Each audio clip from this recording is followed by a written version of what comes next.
என்ன பார்த்தா உனக்கு பயமா இருக்கா? ஏன்னா நீங்க எங்க சாரை விட ரொம்ப நல்லவரா இருக்கீங்க. டீச்சரை கத்தியால குத்துனது தப்பு இல்ல?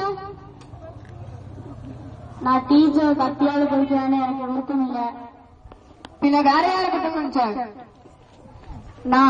நான் ஒவ்வொரு தடவையும் ரேங்க் ஷீட்டை கொண்டாந்து எங்க அப்பாட்ட காமிக்கும் போதெல்லாம் எங்க அப்பா என்னைய திட்டுவாரு.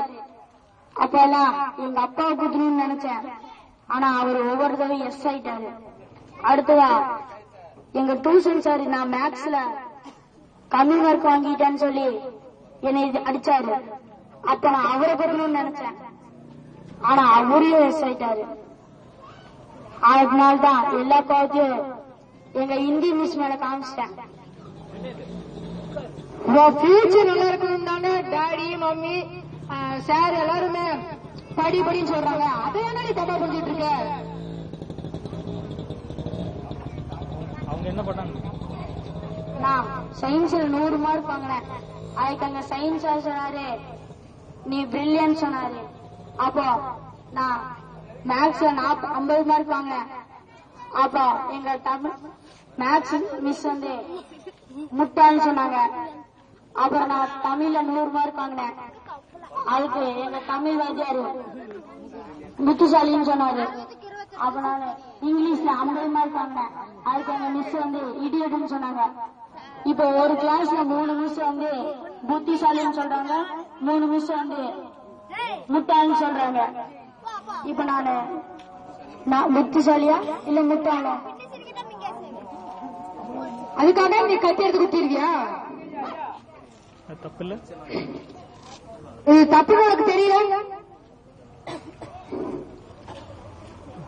அவங்க என்ன பண்ணாங்கன்னு உங்களுக்கு தெரியுமா சார்?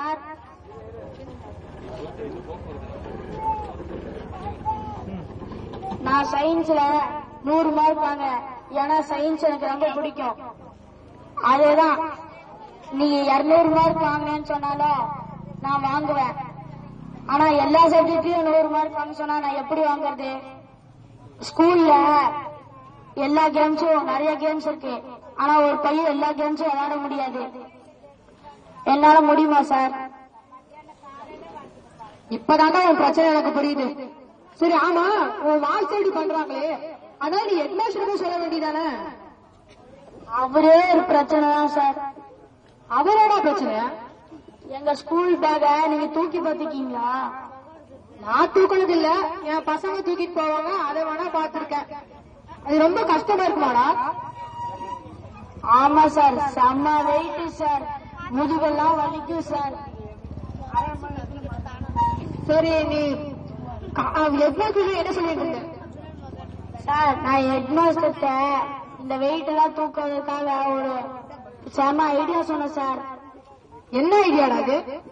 அதுதான் சார், ஸ்கூல் ஆரம்பிக்கும் போதே 2 செட்டு புக்கு கொடுங்க. அதுல ஒரு செட்டு புக் நாங்க வீட்டுல வச்சுக்கணும், இன்னொரு புக்கு செட்டு வந்து நாங்க ஸ்கூல்ல வச்சுக்கிறோம்னு சொன்னேன் சார். அப்போ நம்ம வெயிட்டும் குறையும்ல.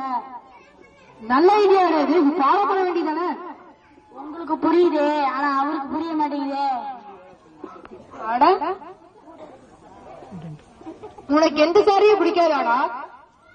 ஆனா எங்களுக்கு ஒரு சார் பிடிக்கும் சார். எந்த சார் அது? அவருதான் ரமணன். ரமணனா? அவர் என்ன சப்ஜெக்ட் எடுக்கிறார்? எந்த சப்ஜெக்ட் எடுக்கிறாரு? அவரு சாருலாம் கிடையாது. அப்புறம் இந்த காலையில டிவி நியூஸ்ல எல்லாம் மழை வரப்போது புயல் அடிக்க போதெல்லாம் கரெக்டா சொல்லுவாரு. அவரு பேர் தான் ரமணன். அவர் எதுக்குடா உனக்கு பிடிக்கும்? ஏன்னா அவர் சொல்ல கேட்டுதான் ஸ்கூல் எல்லாம் லீவ் விடுவாங்க. அது பேஸ்புக்ல போய் பாருங்க சார். நான் பேஸ்புக்க பாக்கிறது இருக்கட்டும், இங்க எல்லா சப்ஜெக்ட்லயும் 100 மார்க் வாங்குவாங்க எழுத்துமா சொல்றாங்க. உன்னுடைய திறமையை வளர்த்துக்கிட்ட சொல்றாங்க. அத போய் தப்ப புரிஞ்சிட்டு இருக்க சார். இப்ப இருக்க ஸ்டேட் எஜுகேஷன் மினிஸ்டர்லாம் 100 மார்க் வாங்கிய சார் மேல வந்தாங்க. இப்ப இருக்க 100 மார்க் வாங்கி IAS IPS எல்லாம் கவர்மெண்ட் கிட்ட சம்பளம் வாங்கிட்டு இருக்காங்க.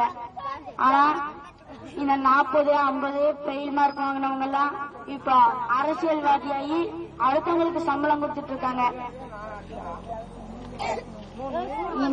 இனிமேல் இந்த 100 மார்க் எடுத்தா தான் புத்திசாலி அப்படிங்கிற இதே உதைக்கணும் சார்.